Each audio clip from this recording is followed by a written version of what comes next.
Ancient Egyptian civilization was one of the most advanced and magical civilizations the world has ever seen. In Egypt, the Nile River gave life to the land, helping crops grow and allowing cities to rise in the middle of the desert. Egyptians believed their kings and queens, called pharaohs, were living gods on earth. When a new king or queen came to power, it was a grand and sacred event, celebrated with ceremonies and symbols of divine strength. To honor these rulers after death, the Egyptians built huge pyramids, believing the soul would travel to the afterlife and live forever. The most famous of these is the Great Pyramid of Giza, built with incredible precision, using simple tools and human skill. Ancient Egyptians created a civilization so rich and mysterious that people still love to hear their story thousands of years later. After thousands of years of power and glory, the great civilization of ancient Egypt slowly began to fade. Weak rulers, internal conflicts, and repeated invasions made it harder to protect the land. Powerful empires like the Roman Empire eventually took control, and Egypt lost its independence. The story of ancient Egypt begins with a struggle to survive in a harsh desert world. Thousands of years ago, early people discovered that life was possible near the Nile River, whose yearly floods left behind rich, fertile soil. This allowed them to grow crops like wheat and barley, store food, and settle in one place instead of moving constantly. Small farming villages slowly grew into busy towns where people learned new skills, such as pottery, weaving, and tool-making. As communities expanded, they needed rules and protection, so strong leaders emerged to organize farming, control water, and defend the land.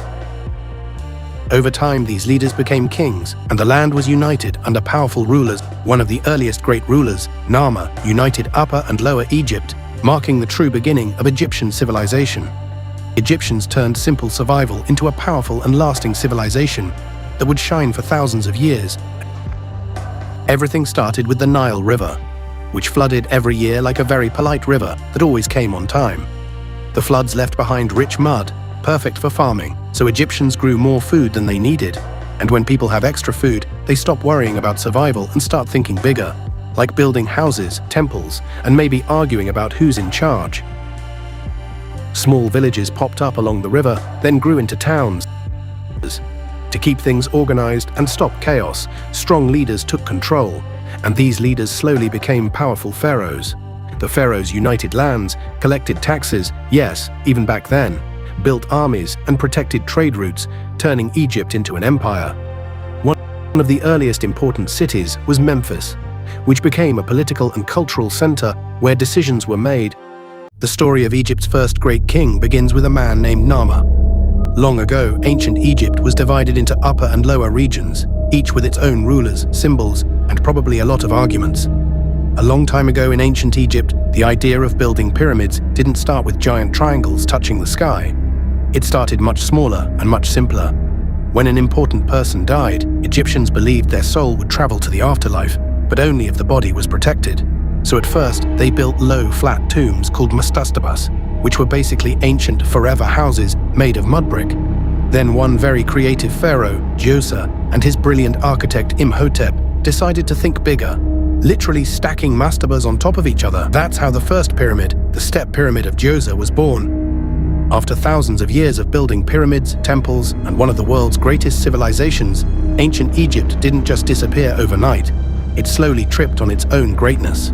The downfall started with weak pharaohs who sometimes spent more time decorating their tombs than running the country. Internal quarrels between nobles and officials made the government wobbly.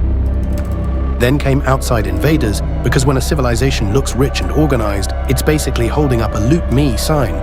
The Hyksos first sneaked in with chariots and fancy weapons, teaching the Egyptians a few new tricks, but also shaking their confidence. Later, mighty empires like the Assyrian Empire, Persian Empire, and eventually the Roman Empire invaded or ruled Egypt, turning the land into someone else's project.